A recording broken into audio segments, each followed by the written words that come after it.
venu cette nuit dans les environs entre minuit et 1h du matin et j'étais seule. C'était beau, il y avait des lumières et le bruit de la mer et Johnny qui reposait. Puis je suis une rockeuse normalement.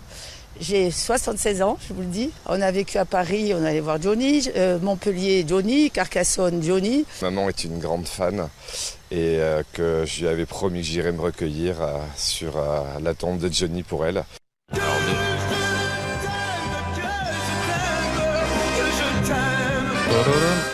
Johnny repose donc au petit cimetière de Lorient sur l'île de Saint-Barth. Oui, alors pour l'instant, ceux qu'on entend, ce sont les fans locaux, ceux qui habitent sur place, qui ont été déposer des fleurs sur la tombe de Johnny dans ce petit cimetière fleuri aux tombes blanches. Alors maintenant, la question de savoir, est-ce que les fans de métropole, notamment les fans de Johnny, feront le voyage jusqu'à Saint-Barth pour se recueillir sur sa tombe. Hier, sur BFM TV, le président de la collectivité de Saint-Barthélemy, Bruno Magras, qui était d'ailleurs à l'enterrement de Johnny, qui est la seule personne avec le prêtre à avoir pris la parole, disait que il y a eu la tempête Irma, donc pour l'instant l'île est en train de se reconstruire, la capacité hôtelière n'est pas à 100%, donc il sera ravi d'accueillir les gens, mais peut-être que pour l'instant c'est pas le top. En tout cas, pour l'île, finalement, c'est aussi cette île qui a l'image d'être le paradis des milliardaires défiscalisés. C'est vrai que l'image de l'île va sans doute changer, peut-être que c'est une bonne chose d'ailleurs pour le tourisme. Ça coûte très cher d'aller à Saint-Barth. Je crois qu'Alain, tu as fait un petit calcul ce matin. Je me suis fait une petite simulation sur Booking ce matin. J'étais sur Booking notamment, si je retrouve ma feuille, elle est là. Si jamais, par exemple, au mois de juillet, le temps d'économiser un peu ou de t'organiser, tu veux partir à Saint-Barth et que tu veux rester 4-5 jours, une petite semaine là-bas, c'est 900 €. J'ai trouvé avec un petit hôtel assez simple, vue sur mer. Avec l'avion ? Et l'avion, avec Air Caraïbes, c'est 1200 €. Donc 1200 € l'aller-retour, 2000 plus euros 900 €, 2100, 2000 €. Plus sur place, il faut la salade manger, de tomates à 1 euro. Au Jojo Burger. La vie est très chère à Saint-Barth. Non mais tu fais le Jojo Burger. Non, mais c'est à côté du cimetière. Non, mais arrête. Je peux te dire qu'ils vont faire le cheese Johnny. Je peux te dire qu'ils sont déjà sur le coup. ton cheese. Vraiment, c'est impossible. Pourquoi c'est Parce que moi, je connais vraiment bien cette partie du monde et que probablement l'hôtel dont tu parles a une capacité très réduite et que dans une semaine ces offres-là elles seront déjà prises et pas nécessairement par des gens qui vont partir au pèlerinage. La vie sur place, la vie quotidienne est très chère. Par exemple, on sait très bien que Saint-Martin, il n'y a pas d'eau, par exemple. Il n'y a absolument pas d'eau. Donc c'est très compliqué.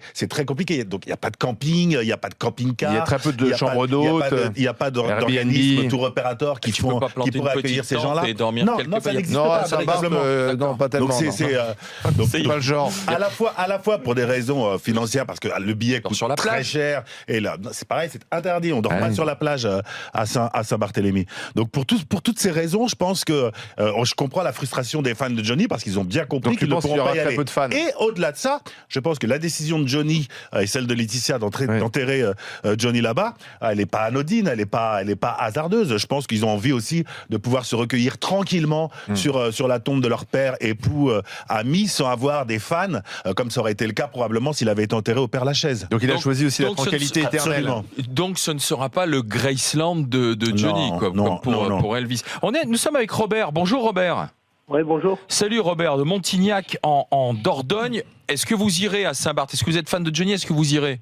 Alors oui, je suis fan de Johnny, bien sûr que j'irai. Ah oui. Vous avez regardé déjà, vous avez fait les calculs, ceux d'Alain Marchal ? Non, alors effectivement, nous les fans, on n'a pas encore regardé parce que on est encore dans cette période où il faut digérer cette période de deuil. Bien sûr. Et vous pensez que c'est cher ? Oui. Le chiffre qu'on vient d'annoncer. Oui, après, je pense pas que si on y va, on ira en période haute. On ira sur une période dans la moins haute, quoi.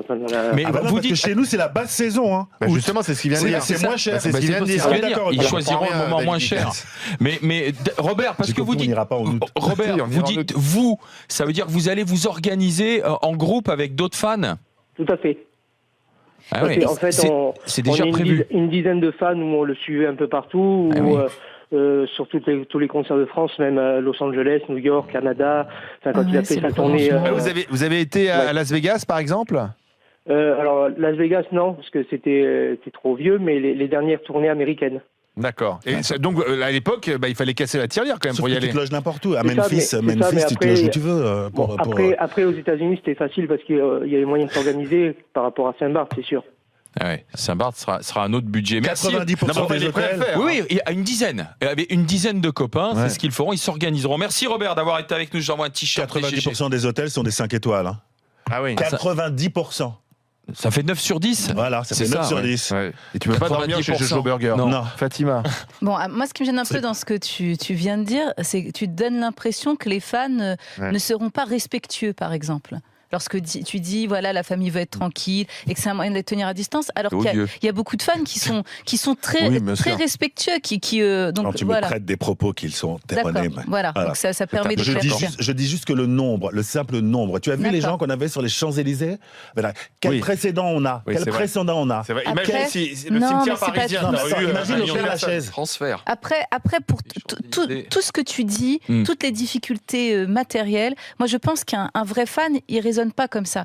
Il y a quelque chose de l'ordre de l'irrationnel. Si tu veux, déjà, les fans, ils sont loin des polémiques. Ils ne vont pas en vouloir à Johnny parce qu'il a choisi loin. Ils vont le vrai fan, il va comprendre Johnny et il va respecter son choix. Et il va surtout respecter ce dernier choix. C'est la première chose. Et il va aller le voir et s'incliner. Exactement. Et non, c'est-à-dire que c'est un peu le prolongement de son amour de fan, de ce lien, parce que c'est une très grande tristesse quand tu es vraiment fan de quelqu'un. Moi, autour de moi, j'ai des gens qui sont qui fans. disaient c'est dégueulasse qu'ils soient allés aussi loin, on ne pourra pas y aller, etc. Alors, attends. Moi, je te dis, pour les fans que je connais, qui sont par exemple, qui sont là dans d'une forme de tristesse parce qu'ils ont perdu une source de joie, parce que c'était une source de joie, il y avait un truc particulier, un lien, c'est la fin d'un moment. Ceux-là, peut-être que finalement, les économies, l'organisation du voyage, aussi loin soit-il, tu vois, même la perspective de ce voyage, même s'ils ne le font pas au bout du bout, ça va faire partie du travail de deuil. C'est-à-dire le fait d'économiser pour éventuellement partir, pour se recueillir, ça fera partie du travail de deuil. Oui, c'est bien joli, mais c'est bien joli. Alors moi, je trouve... aux 3 000 € pour la semaine. Mais il y a quelque chose de peut-être tristement beau. Il y a quelque chose de tristement beau dans le fait de faire d'économiser. C'est ça. Ça va être si quelqu'un qui est vraiment fan, sont économisés pendant des années pour aller à Graceland. Non, mais tu connais pas les vrais fans. Ce que dit ce président-là, que la capacité d'accueil n'existe pas, qu'on sort d'un cyclone absolument dévastateur. C'est pas tout de suite qu'ils vont venir. C'est pas tout de suite qu'ils vont venir. Ils vont s'organiser. C'est comme si tu me disais on va faire un pèlerinage à Monaco. On est bien d'accord, à Monaco, tu fais quoi? Saint-Barth, c'est pareil. Tu te loges c'est le Monaco, là-bas. Tu vas pas faire de camping à Monaco. De toute façon, tu pourras pas empêcher les fans. On va passer une journée à Nice. Tu finis en prison. Et on ira à Monaco. Tu pourras pas empêcher les fans de venir. Il faudra s'organiser. Ce que je veux te dire, c'est que, regarde, ce que te dit Robert, à une dizaine, il le projette. Il ne le projette pas pour les quelques semaines à venir. Il le projette peut-être sur un an. Même dans 5 ans. Et ils feront le nécessaire pour pouvoir se loger et avoir payé Maxime Niedo. Je suis totalement d'accord avec Fatima. Je pense que la volonté d'un fan dépasse toutes ces notions d'argent, de budget, de réservation, d'organisation. Non, mais quand j'entends des gens fans comme ce monsieur qui me disent qu'ils sont allés, qui nous disent qu'ils sont allés faire toutes les tournées américaines. Moi, j'avais un prof comme ça de lycée extraordinaire, un prof d'histoire, qui était fan de U2. Il a fait tous les concerts. Un jour, j'ai une réunion à 8h. Il venait de rentrer de Paris, je crois, ou de je sais plus quel lieu. Et il venait de rentrer des concerts de tout. Il était fan. Donc, je vois bien qu'il mettait tout son argent là-dedans. Oui, encore une fois, tu peux aller aux États-Unis à charter tu l'as déjà dit, David. Voilà. Mais ensuite, peut-être que la solution, c'est un lieu à Paris, puisque Anne Hidalgo a fait savoir qu'elle voulait un lieu à Paris, peut-être un mausolée, une statue, et comme ça permettra aux fans, c'est vrai qu'ils étaient entre 500 000 et 1 million dans les rues de Paris, de pas aller à Saint-Barth parce que ça paraît plus compliqué, mais d'aller se recueillir devant la statue, ça sera un compromis. Oui, mais tout fan ultime, ou vraiment depuis des années de Johnny, il voudra à un moment ou à un autre, faire ce pèlerinage, et il s'organisera pour être à Saint-Barth. Ça changera. Et tu pourras pas empêcher, même si tu dis que la capacité hôtelière est réduite, et même s'il y a des 5 étoiles, je pense qu'à un moment dans l'année, tu trouveras toujours une promo où tu t'arrangeras, même. Je comprends, c'est pas promo vacances, mais tu trouveras toujours un moment où les tarifs seront un quart d'heure, de 25% moins cher ou autre, quoi. C'est pas le fruit du hasard, hein, cette espèce de sélection de la clientèle à Saint-Barthélemy. Hein. On veut rester entre nous. On sait très bien que les milliardaires veulent rester entre eux en général, et que la politique de tourisme de Saint-Barth, elle va dans ce sens-là. C'est pas Manuel, bonjour. Voilà. Oui, bonjour les grandes gueules, bonjour. Alors, est-ce que vous faites partie des fans qui iront ou pas alors ? Alors moi je fais partie de ceux qui n'iront en tout cas pas tout de suite, je veux pas dire jamais, mais qui fait surtout partie de ces fans qui ont été complètement choqués de voir sur les réseaux sociaux, sur les médias, les photos de ce qui s'est passé là-bas. Laetitia, elle nous a offert le plus beau cadeau. On a vécu un truc samedi qui était formidable. Rien que d'en parler, j'en ai encore les poils debout, c'était grandiose. Et franchement, on devait respecter. Elle ne voulait pas de photos. Je suis pas du tout polémiste, pas du tout blabla et tout ça. Mais là, franchement, je suis sur Instagram. Je vois les photos j'ai vu passer des photos de Laetitia dans les bras de sa mère, des photos du cercueil. C'est inadmissible. Ça me C'est le droit à l'information. Mais non, le droit. Aimer Johnny, c'est le respecter. L'information, c'est quoi ? Il a été enterré. On a vu ce qu'on avait à voir. Je vois pas en quoi une photo de Laetitia dans les bras de David ne respecte pas la mémoire de Johnny. On a bien vu. Je termine. Je sais qu'en disant ça, je vais me faire des amis, mais on a bien vu les images de la douleur de la famille à la Madeleine. Alors là, c'était des images autorisées, filmées. Une photo prise de Laetitia dans les bras de David, et en soi n'est pas choquante puisqu'elle rappelle les images qu'on a vues à la Madeleine samedi. D'accord, sauf que Laetitia, elle a dit « Je ne veux pas 0 photo », ça veut dire 0. Je vois pas en quoi le fait de voir Laetitia en pleurs dans les bras de David est une information. Je vois pas en quoi voir Laura autant Smith que celle qu'on a vue samedi à Paris. C'était normal, ça. C'était un hommage populaire du peuple qui se soutient et qui se retrouve tous ensemble. Vous-même, vous avez été voir les photos, donc ça vous intéresse. Mais je suis sur les réseaux sociaux, je suis sur Instagram. Vous avez une page d'accueil et comme vous aimez Johnny ou que vous suivez Johnny, donc vous allez chercher les photos. Mais non, je vais pas les chercher. C'est dans le fil d'actualité. Mais par contre, Emmanuel. Voilà, si vous tapez le hashtag personne n'achètera Paris Match, personne n'achètera Voici. Vous ne nous avez pas dit. Je ne pourrais pas acheter Voici, je ne pourrais. Le Paris Match qui est sorti de cette semaine où Johnny est en noir et blanc, il est magnifique. Oui, mais là, le match qui sort cette semaine, il y a la photo de Laetitia Hallyday. Eh ben, ça veut donc dire. Les gens l'achèteront. Alors que la presse, elle soit dans le voyeurisme et dans la vente. Mais c'est pas du voyeurisme. Mais pourquoi les fans ? Pas les fans. Les fans ne peuvent pas faire ça. Il y a des photos qui ont été faites avec accord de la famille. Toutes les photos n'ont pas été volées. Il y a des photos, et notamment, je crois, il faudra vérifier, et on appellera nos amis de Match, je crois que celles de Paris Match ont été faites avec l'accord de la famille, puisqu'il y avait un journaliste de Match qui était présent à l'enterrement.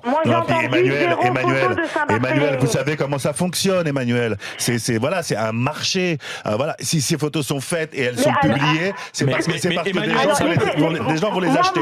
Par contre, Emmanuel, vous nous dites que vous irez peut-être dans quelques années à Saint-Barthélemy, mais vous ne nous dites pas, et c'était la question, vous ne nous dites pas pourquoi vous n'y allez pas maintenant.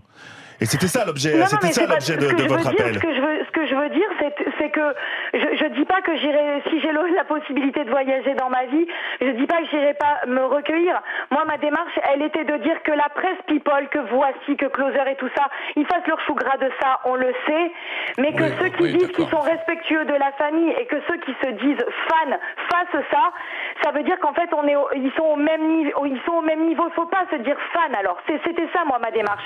Et je le sais très bien qu'en couverture de Voici, il y aura le truc le plus trash. Si elle avait pu tomber et s'effondrer, il l'aurait pris en photo en disant que soi-disant c'est la liberté de la presse. Alors que la presse fasse ça, je dis pas. Même franchement, j'étais choquée de voir hier. Je sais pas si vous avez vu Yann Barthès, Quotidien. Il a dit que c'était choquant qu'il y ait le mot intimité dans l'intimité et paf derrière il a balancé comme Yann Barthès sait super bien le faire les photos de BFM. Moi, j'adore suivre et tout ça, mais là ça m'a choqué que tout ça soit diffusé. Il y avait une violation de la vie privée pour vous, Emmanuel. Merci d'avoir été avec nous. Je vous envoie un t-shirt DGG. Aucun problème.